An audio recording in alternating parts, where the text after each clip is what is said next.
നടൻ ജഗദീഷിനെ മത്സരിപ്പിക്കാൻ കോൺഗ്രസിൽ തീരുമാനമായി. പത്തനാപുരം മണ്ഡലത്തിൽ മത്സരിപ്പിക്കാനാണ് തീരുമാനം. ജഗദീഷ് മത്സരിക്കാനുള്ള സന്നദ്ധത അറിയിച്ചതായാണ് സൂചന. കെപിസിസി നേതൃത്വവുമായി തിരക്കിട്ട ചർച്ചകൾ നടക്കുന്നു. നടൻ സിദ്ദീഖ് UDF സ്ഥാനാർത്ഥിയായി മത്സരിച്ചേക്കും. അരൂരിൽ നിന്നാണ് സിദ്ദീഖ് മത്സരിക്കുക.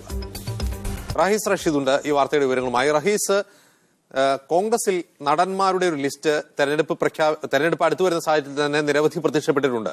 സലീം കുമാർ മുതൽ ജഗദീഷ് മുതൽ സിദ്ദീഖ് മുതൽ അങ്ങനെ ഒരു നീണ്ട നിര കോൺഗ്രസിന് സിനിമാ നടന്മാരുടേതായി ഉണ്ട്. ഇപ്പോൾ ഈ രണ്ടുപേർ മാത്രമാണോ ഉറപ്പായിട്ടുള്ളത്?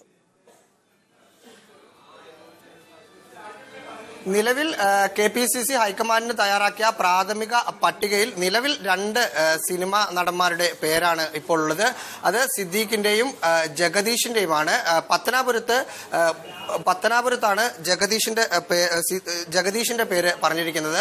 അവിടെ മറ്റൊരു സിനിമാ നടൻ തന്നെയായ കെ.പി. ഗണേഷ് കുമാർ LDF സ്ഥാനാർത്ഥിയായി മത്സരിക്കുമെന്ന കാര്യം ഏറെക്കുറെ ഉറപ്പാണ്. ഈ ഒരു സാഹചര്യത്തിലാണ് ഒരു നടനെ ഇറക്കി തന്നെ മണ്ഡലം തിരിച്ചുപിടിക്കാനുള്ള ഒരു ശ്രമം UDFന്റെ ഭാഗത്തു നിന്ന് ഉണ്ടായത്.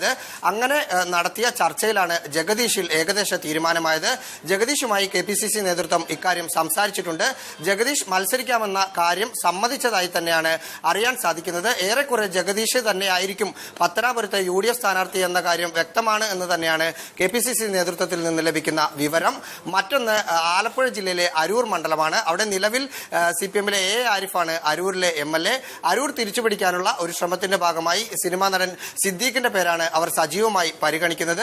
സിദ്ദീഖുമായും ഇക്കാര്യം സംസാരിച്ചു. പക്ഷേ കൂടുതൽ ചർച്ചകൾക്ക് ശേഷമേ ഇക്കാര്യത്തിൽ ഒരു അന്തിമ ധാരണ എത്തൂ എന്ന കാര്യമാണ് മനസ്സിലാക്കുന്നത്. മറ്റൊന്ന് കൊട്ടാരക്കരയിൽ നിലവിലെ MP ആയ കൊടിക്കുന്നിൽ സുരേഷിന്റെ പേര് സജീവമായി തന്നെ കോൺഗ്രസ് പരിഗണിക്കുന്നു. 3 പേരുടെ സാധ്യതാ ലിസ്റ്റാണ് കൊട്ടാരക്കര മണ്ഡലത്തിൽ നിന്ന് കെപിസിസി ഹൈക്കമാൻഡിന് നൽകാൻ പോകുന്നത്. ഇതിലൊന്ന് കൊടിക്കുന്നിൽ സുരേഷിന്റെ പേര് തന്നെയാണ് എന്ന കാര്യം വ്യക്തമാക്കിയിട്ടുണ്ട്. മറ്റൊന്ന് ഇത്തവണ മത്സരരംഗത്ത് ഉണ്ടാവില്ല എന്ന് ഏറെക്കുറെ കെപിസിസി നേതൃത്വം തുടക്കം മുതൽ വ്യക്തമാക്കിയ മന്ത്രി CN ബാലകൃഷ്ണന്റെ പേരാണ്. വടക്കാഞ്ചേരി മണ്ഡലത്തിൽ നിന്ന് അവസാനമായി തൃശൂർ DCC നൽകിയ ലിസ്റ്റിൽ CN ബാലകൃഷ്ണന്റെ പേരും ഇടം പിടിച്ചിട്ടുണ്ട്. ഇക്കാര്യങ്ങളൊന്നും അന്തിമമല്ല. കെപിസിസി ഈ ലിസ്റ്റ് ഹൈക്കമാൻഡിന് നൽകും. ഹൈക്കമാൻഡ് കൂടുതൽ പരിശോധനകൾക്ക് ശേഷമായിരിക്കും ഇക്കാര്യത്തിൽ ഒരു അന്തിമ തീരുമാനമെടുക്കുക. എന്തായാലും ജഗദീഷിന്റെ കാര്യത്തിൽ ഏകദേശം അന്തിമ തീരുമാനം എത്തിയതായി തന്നെയാണ് നേതാക്കളിൽ നിന്ന് ലഭിക്കുന്ന വിവരം. ശരി റഹീസ്.